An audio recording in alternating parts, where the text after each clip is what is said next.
All right, I'm seeing some of the participants and attendees starting to arrive. Thanks everyone for your punctuality. I'm going to give it another minute or so, and then we will dive into the content of the presentation. And I will be sending out recordings. So if you're multitasking during the webinar, that's fine. And I'll also send it out to those who couldn't make it on time so they don't miss anything. Oh, I should mention at the bottom of the screen, there's a little Q&A bubble. You can put in questions during the presentation in that area, and I'll come back to those at the end. You can also just chat if you can't find or figure out how to do that. The Q&A, then you can chat in the questions as well. And yeah, again, appreciate you all showing up today. I know a lot of people have Zoom fatigue nowadays, but still good to share some content this way. So we're going to dive right into the presentation. And let's see. So let me share my screen. First, I'll introduce myself. I'm Donato D'Andrea. I'm the president of Compete Now website design and digital marketing. Seems like since the pandemic started, we've done a lot of nonprofit websites. And we've also done some library websites. So we really enjoyed working with the libraries, which is why we put this presentation together, partly to share what we've learned and also hopefully to meet some more that might need some help from us. So I'll share that presentation here. So that is what we'll be talking about today, some web design tips for creating a more engaging library website. One thing we learned that I didn't know is it's just incredible the amount of services and that libraries offer to the community. So that was a big takeaway for us, and also helped us understand that, you know, the need to have robust websites for libraries to navigate all those great, you know, you don't want to say too many services, but it is quite a lot of services. So organizing that into a website is a challenge for even us. So I wanted to use this time as a presentation to go through and show what we did for a few of the common challenges that come up with library websites over here. So that was a little bit of background about the goals and what we're going to be sharing. And I tried to fit some of this into slides. And then other than that, I'm going to be just kind of clicking through some of the library websites that we've built and sharing the different approaches we took to different sections, depending on, you know, that library's needs. So we'll be getting into that.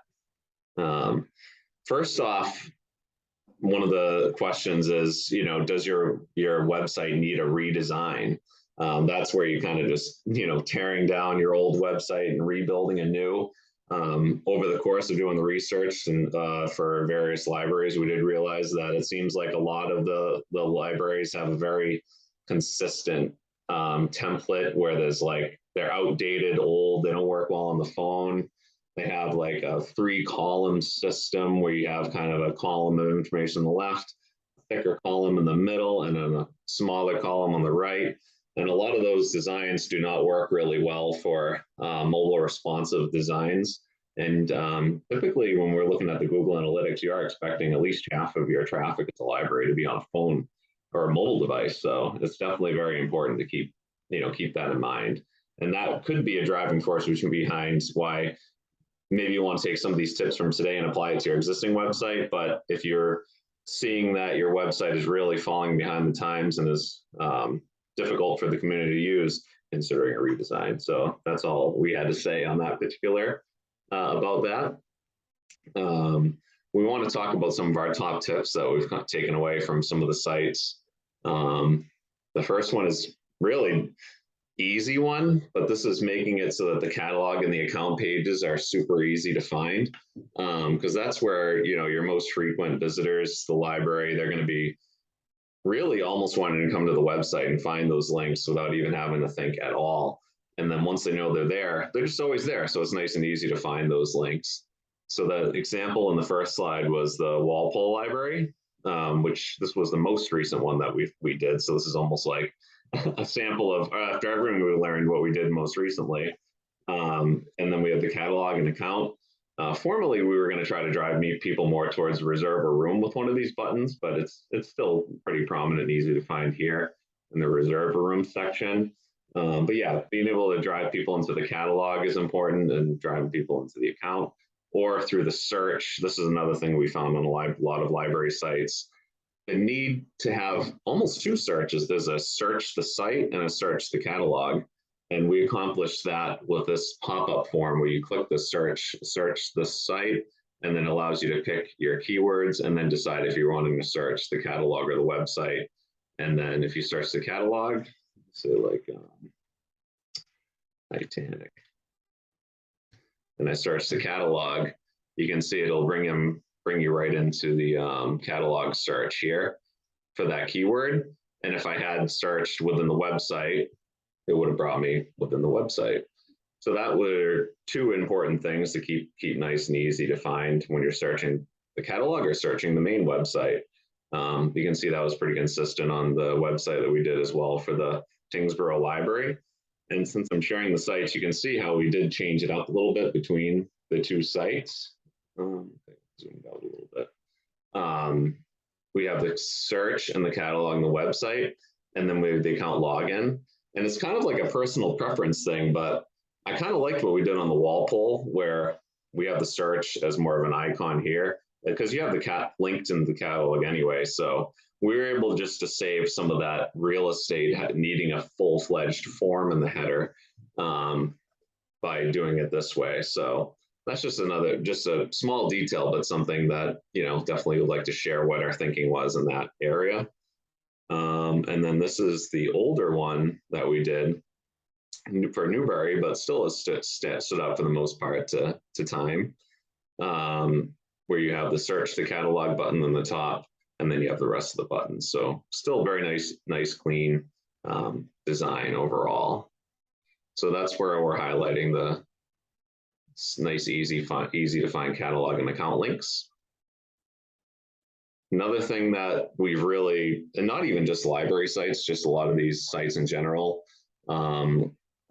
where there's just a really high level of function and ease of use needed, are having these quick links. So this is an example of how we did it on Tyngsboro. You can kind of see we have the quick links on the right. There's even a little description. So you have books and more, digital offerings, library services, and you can learn more and get into those groups of services. On Walpole, we did it even simpler, where we have the quick links going along the bottom. And then the way it works on mobile is that they stack.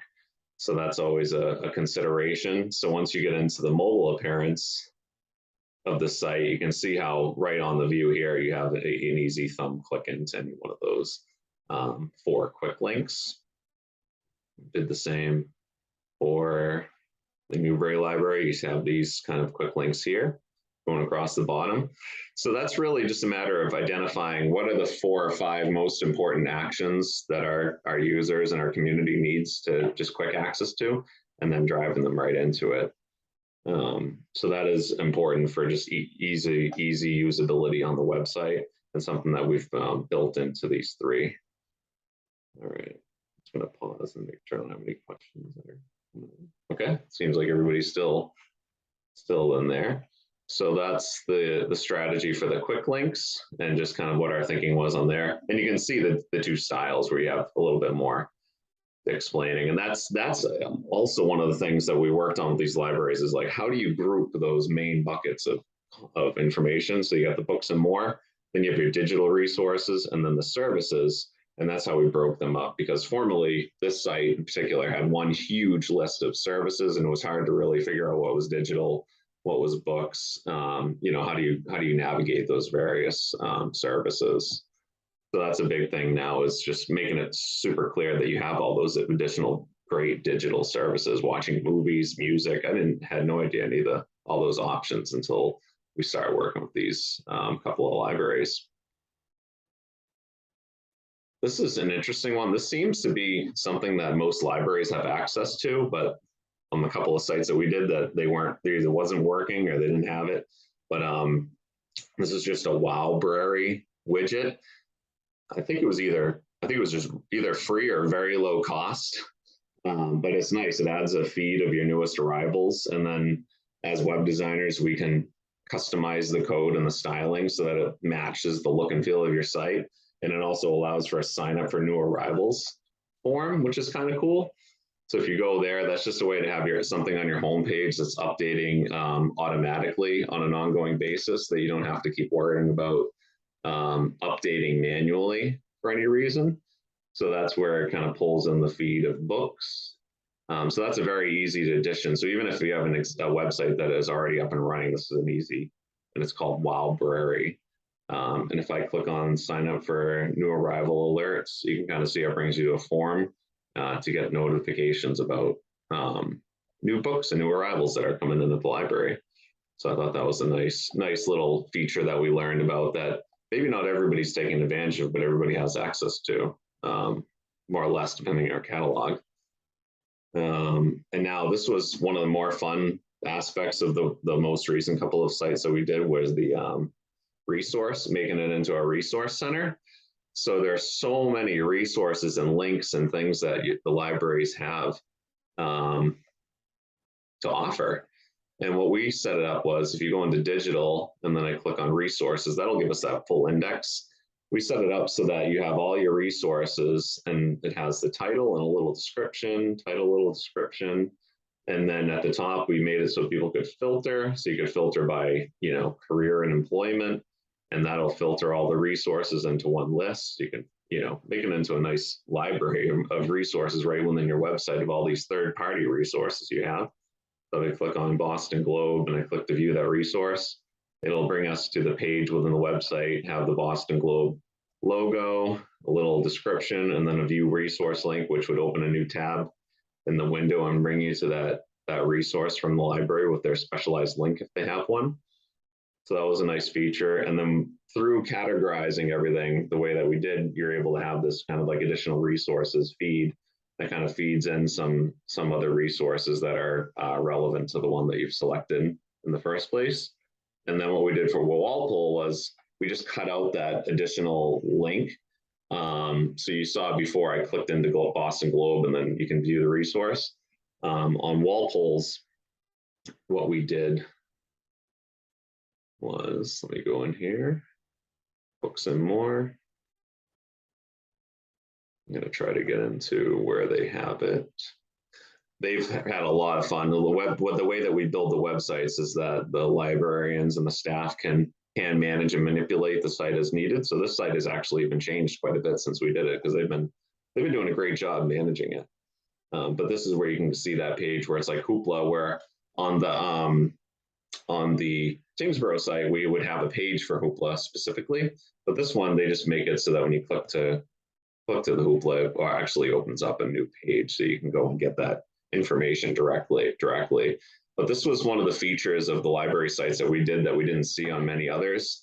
They're taking a spreadsheet basically of all these various great resources that the libraries have to offer, categorizing them, and then grouping them under the headings that you have in your sitemap to make them easier to navigate. So it definitely creates a more engaging site and really increases the accessibility of those various resources that the libraries have to offer.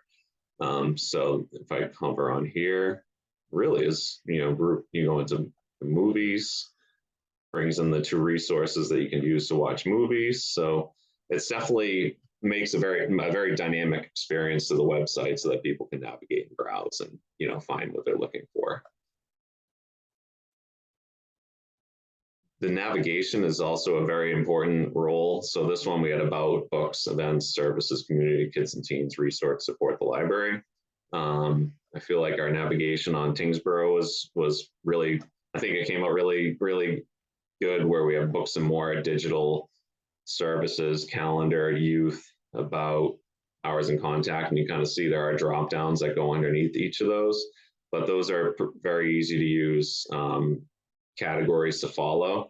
And if you look at youth, we also have it tied in so that you can click into like a category of story times, and that will pull in the events that tie up with that. So even though you can still have a central calendar, which has everything that's going on at the library, it just makes it easier so that instead of always looking at the full calendar, they can also just go to a sub page and get a pre-filtered view of those upcoming events based off of if it's for youth or if it's for adults or if it's for a certain type of group activity that you want to showcase.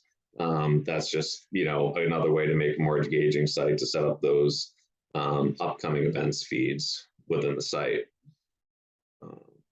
So just wanted to highlight how that works with the navigation.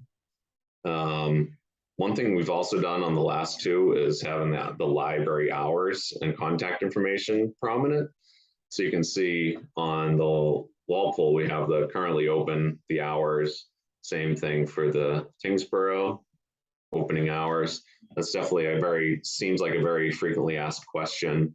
I know when I had to go to our local library to get our passport, that was the main question that I had before anything else, is kind of going through and finding the information to request the hours and then come, head on over. So that's why we have in the heading here, hours and contact, as well, a nice easy button to get to the hours of operation and also to find the address information.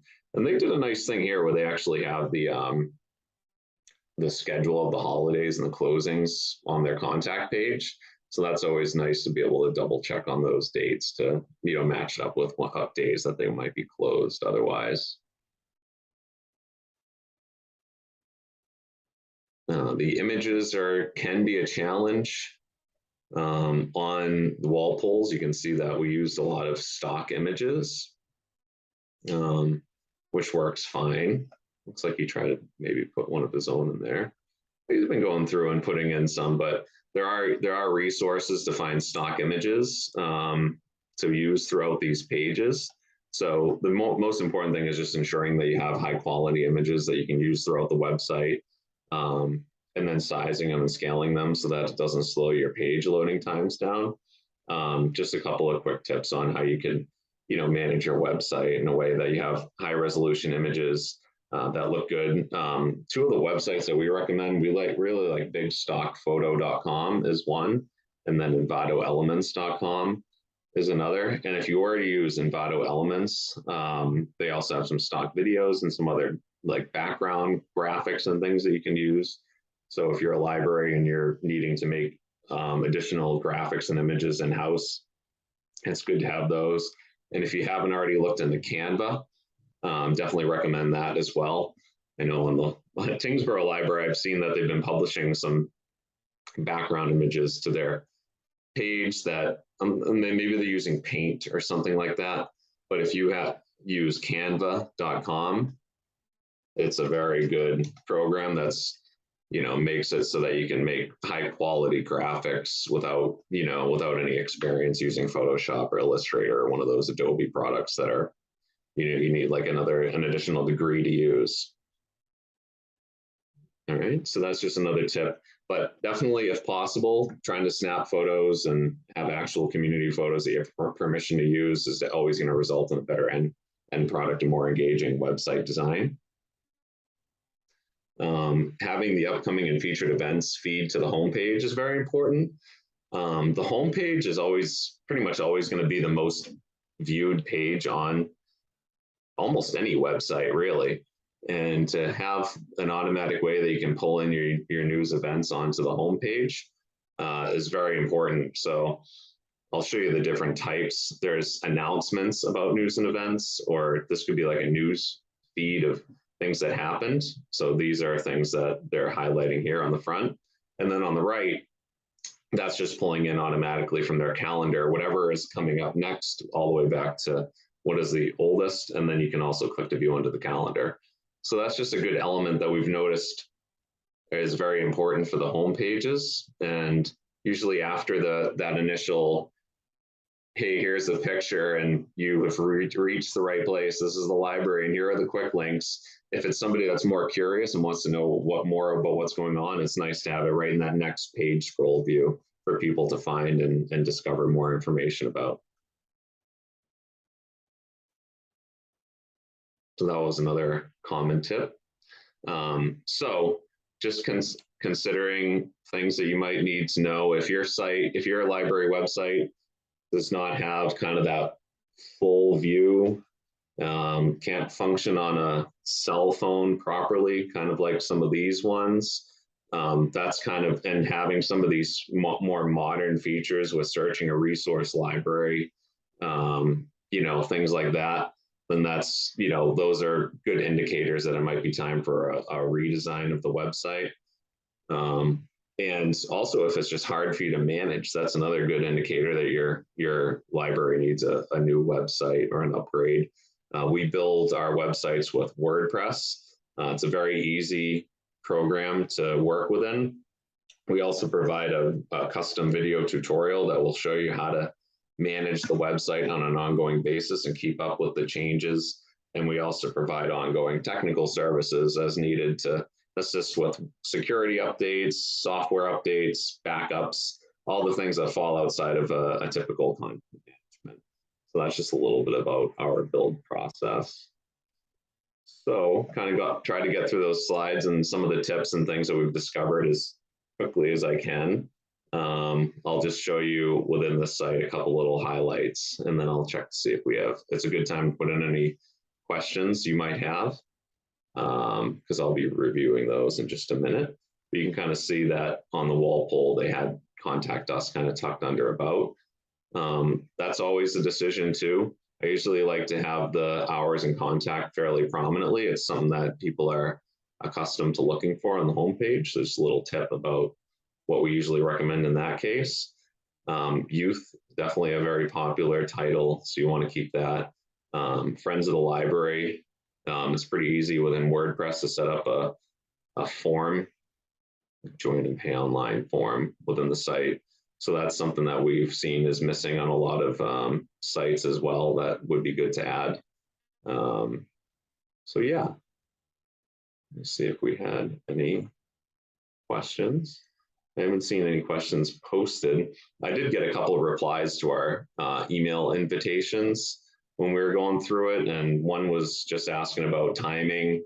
Most of these sites take about 3 months to build. Sometimes more if the board is very active and wants to be part of the review team, but that's usually a good estimation for how long the processes take. And yeah, that was one of those questions that came up, it seemed like a couple of times. I will be sending out the recording for this webinar too. And then anybody that attended, we did have some people sign up but not show up today. So anybody that attended will get the benefit of an invitation to meet with me one-on-one, and we can go through your website and ideas that you would like to incorporate if you're thinking about a redesign, or if you just want some information of additional tips that how you could factor that into your existing site if a redesign is on the table yet. So yeah, that's really the main things I was hoping to cover today. I hope that there was at least 1 or 2 items that we went over that would be useful to you in your library websites. And you'll be hearing from me shortly to set up a follow-up time to take advantage of that, a quick overview and run through of any additional questions you have, or if you want me to review your site directly. All right. Thank you. Have a great day.